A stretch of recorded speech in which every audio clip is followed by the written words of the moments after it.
Xo'p, senga savol. Seni eng yaxshi xususiyating nimada? Mening eng yaxshi xususiyatim noto'g'ri savol berishda o'sha odam kim bo'lishidan qat'iy nazar yo'q deya olaman. Ha, yo'q deya olaman degin. Shu gapingga javob bera olasanmi? Yo'q.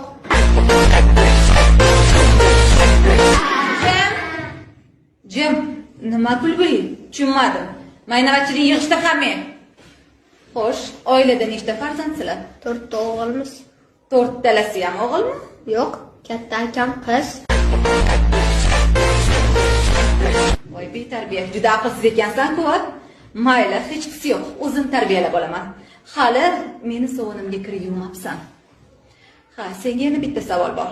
Agar bitta xaltada tilla, bitta xaltada aql bo'lsa, qaysi birini tanlagan bo'larding? Albatta tillarni olaman-da. Aqlsizliging mana shu yerda yana bir bora bilindi.